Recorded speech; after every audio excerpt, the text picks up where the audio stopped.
deux objets. D'abord, voir mes amis centristes de La Réunion depuis 1 an et demi qu'ils travaillent à la création de leur fédération.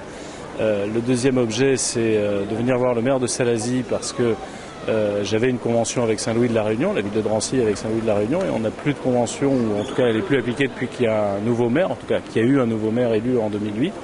Et je voudrais trouver d'autres villes partenaires avec nous à La Réunion. Puis la troisième chose, c'est qu'à cette occasion-là, mon ami Cyril Hamilcaro est candidat aux élections municipales partielles qui ont lieu. Je viens lui donner tous mes encouragements et mon soutien. Voilà. C'est quelqu'un qui a d'abord, je crois, beaucoup fait pour sa ville, a beaucoup de capacités à faire encore. Il a beaucoup de relations en France, en métropole, qui permettraient sans doute de se développer, que ce soit avec des collectivités locales comme la mienne. Je le disais à l'instant, Drancy et Saint-Louis de la Réunion avaient réellement des relations avec des échanges, des sportifs qui venaient, beaucoup plus d'ailleurs de la Réunion vers Drancy, mais qui permettaient de s'appuyer, des jeunes qui venaient se former, etc. Et puis tout ça n'est plus possible depuis 1 an et demi, c'est dommage. S'il est à nouveau maire, on pourra recommencer. Et pour le cas où il ne l'est pas, je voudrais le faire avec le maire de Salazie, que je connais et qui est quelqu'un qui lui aussi a le souci de permettre de faire vivre à travers les océans, de faire vivre la continuité entre la métropole et la Réunion.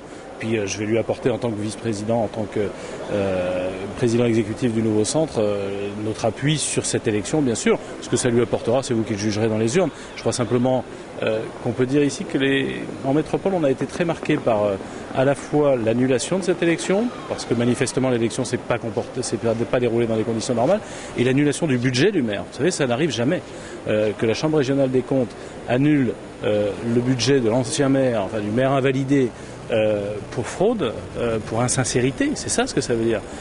C'est rarissime, jamais ça n'arrive. Ça doit être d'ailleurs, je pense, cette année la seule commune de France dans ce cas-là. Et ça a fait beaucoup parler à Paris en disant mais qu'est-ce qui se passe donc dans cette commune de Saint-Louis de la Réunion pour que le maire fasse un budget manifestement en mentant aux gens. Voilà, et ça passe mal. Alors quand on fait un budget qui ment aux gens, quand on se fait invalider pour fraude, je pense qu'on peut passer la main, il n'aurait pas dû se représenter de mon point de vue, et Cyril peut reprendre lui un avenir meilleur, je pense, pour Saint-Louis. En tout cas, je vais essayer d'y aider un peu.